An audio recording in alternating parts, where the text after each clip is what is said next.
All right, so this week we're going to be learning about equivalent fractions.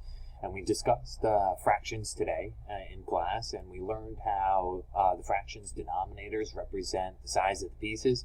So if you can see here, these fractions are all equal, but the size of their pieces are now different from each fraction.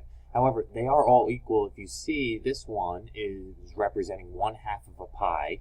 As you can see, 1/2 of the pi is being highlighted here, but yet it's 4/8 because we have 4 pieces out of a total of what used to be 8 pieces.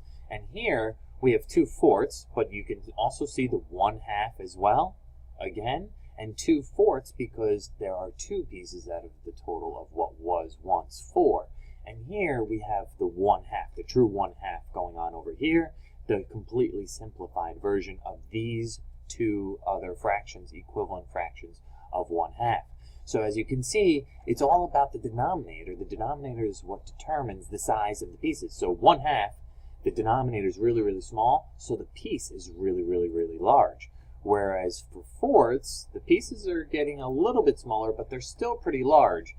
And for eighths, the pieces are even smaller. So you can see 1/8 of these pieces compared to fourths, okay, is very different. Fourths, that's supposed to be 2 pieces, but fourths here, all right, are much larger than eighths. And 1/8 compared to halves, this is 1/2 over here, and that is much larger than this eighth. So as you can see, as the denominator gets larger, the pieces are going to start getting smaller. However, each of these fractions are equivalent to each other, and there's a reason why they're all equivalent, because we're always multiplying by 1 whole, but it's a fraction that is equal to 1 whole. So if you see here, this is where your notes are starting. You need to make sure you write down your title, equivalent fractions. But here is where your notes are really going to start after the title. So now, equivalent fractions can be found by. So how can we find equivalent fractions? Well, there's actually 2 ways to be able to find equivalent fractions. Equivalent fractions can be found by either multiplying the numerator and denominator by a fraction equal to 1 whole, or you can divide the numerator and denominator by a fraction equal to 1 whole. So if you see here, I multiplied 1/3 times 2/2, which is 1 whole, and I got 2/6 because 1 times 2 is 2, and 3 times 2 is 6. We're just multiplying straight across, numerator times numerator, denominator times denominator, and now I have my equivalent fraction of 2/6 is equal to 1/3.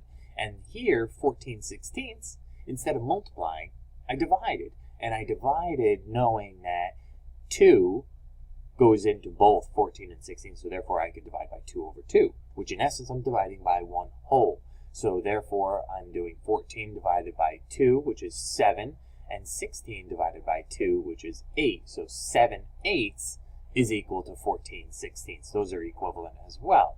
So you can do it one of 2 ways. You can either multiply or you can divide. The one that's used the most is the multiplication. Now, how is this seen visually? Well, here is my 1/2 going into my 4/8. So in order to go from 1/2 to 4/8, I multiplied by 4/4 to get my 4/8, because 1 times 4 is 4, and 2 times 4 is 8. As you can see, I did not have to do 2/2. I can multiply by any 1 whole as long as the numerator and denominator of that whole are exactly the same. 4/4, 2/2, 3/3, any of those numbers. And another example is for 4/8 to 2/4. And in order to go from 4/8 to 2/4, I had to divide by 2/2, because 4 divided by 2 is 2, and 8 divided by 2 is 4. So you can see how I went from the 4/8 down to the 2/4, and how when I actually simplified, my pieces got larger because my denominator is getting smaller. Whereas here, my pieces got smaller because I was multiplying. Okay? So just remember that difference between the 2. Now, you're going to practice this on your own. However, first, I'm going to show you a model of finding an equivalent fraction by multiplying. So you're going to follow my model, and then the next 2 you're going to do completely on your own, and then you're going to do the same thing for the next slide as well. So for 3/8, I want to find an equivalent fraction. I can multiply it by any number representing 1 whole that is a fraction. So I'm just going to multiply by 3 over 3. Because that's 1 whole, 3 over 3. So I show that here. And so 3 times 3 is 9. And 8 times 3 is 24. So 9/24 is the same fraction. It's the equivalent fraction to 3/8. Now I want you to complete 1/12 and 5/9 on your own. I want you to create equivalent fractions on your own. Please use a fraction that is different from the fraction that I modeled for you. And the next one is dividing. Now I want you to find an equivalent fraction by dividing. So this is your last note, but I'm gonna model the first one for you. So for 4/12, what can I divide 4/12 by? And it has to be 1 whole. Okay, so what goes into 4 and what goes into 12? Well, I know 2 can go into 4, and I also know 2 can go into 12. So I'm going to divide by 2 over 2. So now I do 4 divided by 2 is 2, and 12 divided by 2 is 6. So 2/6 is equal to 4/12. I just found an equivalent fraction by dividing. Except another name for this is called simplifying, because when we simplify, we make it easier to understand. As we simplify fractions, they become easier to understand. So I want you to complete the last two on your own using division only.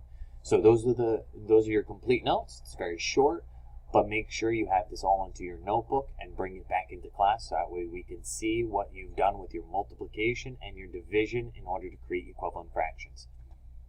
Happy dividing and multiplying.